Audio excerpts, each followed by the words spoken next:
এর ঘনত্বের অনুপাত 1:2:3 হলে প্রথম তরলের ঘনত্ব 1 গ্রাম সেন্টিমিটার কিউব। তরল তিনটিকে সম আয়তনে মেশালে মিশ্রণের ঘনত্ব কত?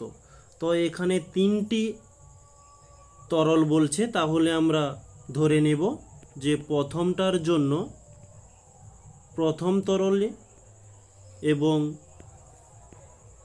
দ্বিতীয় তরল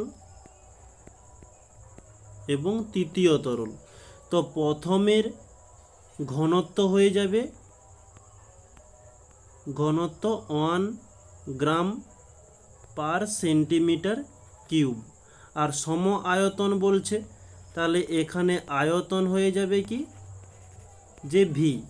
এবং দ্বিতীয়টার জন্য বলছে ঘনত্ব, যেমন অনুপাত রয়েছে 2 গ্রাম পার সেন্টিমিটার কিউব, এবং তৃতীয়র ঘনত্ব বলছে যে 3 গ্রাম পার সেন্টিমিটার কিউব। যেহেতু আয়তন সম আয়তন বলছে, তাহলে প্রথম এবং দ্বিতীয় তৃতীয়র জন্য আয়তন সমান হয়ে যাবে। ওকে, এখন আমাদের যে মিশ্রণটা তৈরি হবে, তো সেই মিশ্রণের ঘনত্ব, তো আমরা ঘনত্বর সমীকরণ জানি, ঘনত্ব সমান ভর বাই আয়তন। তো আমাদের ভর কি হলো? ভর হচ্ছে এই ঘনত্ব 1।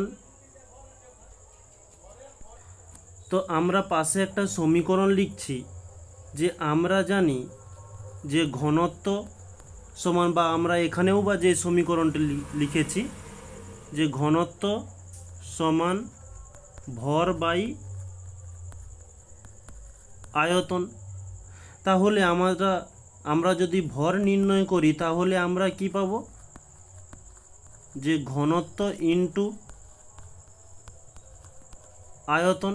ওকে, তাই আমরা এখানে এই ভরের সূত্রে ঘনত্ব ইনটু আয়তন করব। প্রথমের ঘনত্ব 1, প্রথমের আয়তন ভি, তাই দিলাম 1 ভি প্লাস, যেহেতু যোগ করেছি।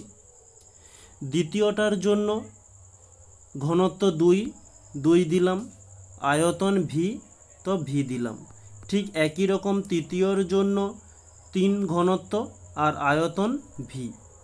নেক্সট আয়তনের সমীকরণ বা আয়তনের যে মানটি হবে, যে তিনজনের আয়তন যেহেতু সমান, তাই ভি প্লাস ভি দিয়ে দিলাম।